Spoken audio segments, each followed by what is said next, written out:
Music. Backbiting and slander, everybody's, yeah, we all know that one. But music? Yes, music.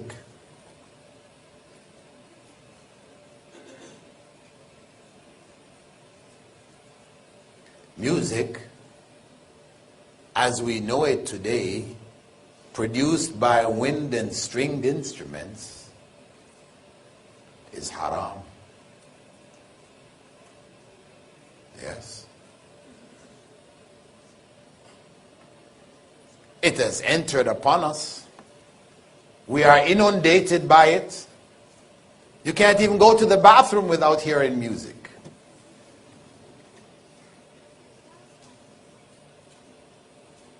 I mean, something I experienced in the West, but I also found it here. I went to a couple of bathrooms here and I heard music coming at me, piped in. What is the purpose of that? Make you hurry up and get back out and get back to buy, or what?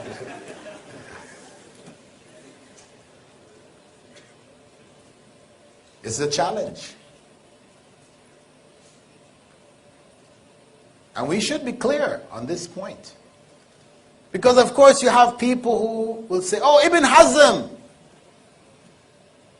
he said there are no authentic hadiths on music. And Sheikh, this one and that one said, yeah, music's okay. I listen to it.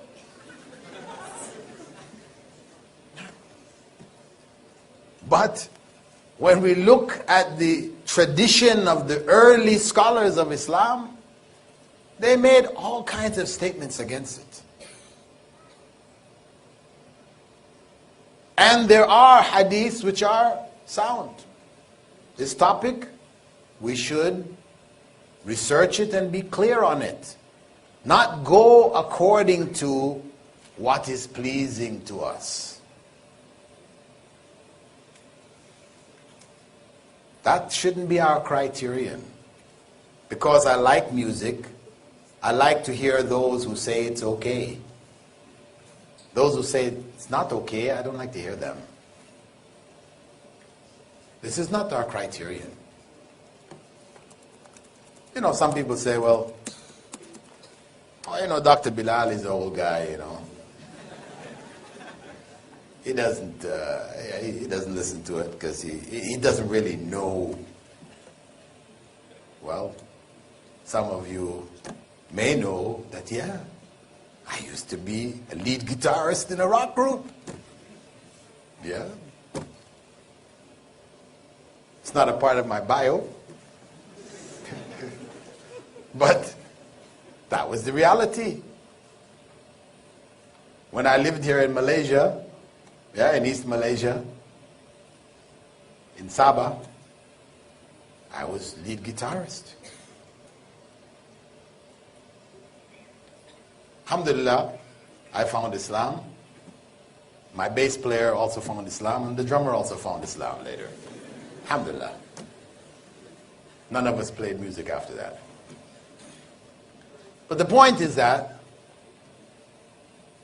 the allure and the power of music, I know it.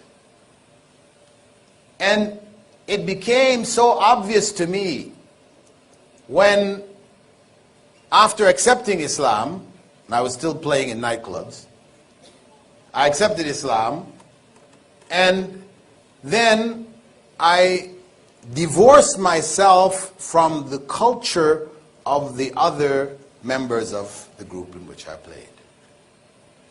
So I didn't participate with them in the intoxicants and things that people were doing and taking.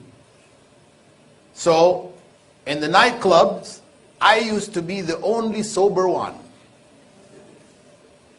I'm there playing away and people are dancing, and you know, I just looked at this and I could see that this was so devilish. You know, when Allah speaks about, you know, how shaitan prods the people, يَعُزُّهُمْ أَزَّا, you know, that's exactly what was going on. You know, I could see it. It was clear. clear. So, this power that music has over people, where people end up loving it more than they love the Quran. This is يُحِبُّونَهُ كَحُبِّ اللَّهِ.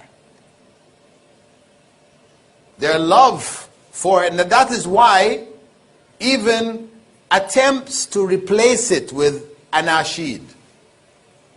Okay? It started out innocently, but then the anashid ended up like rock groups.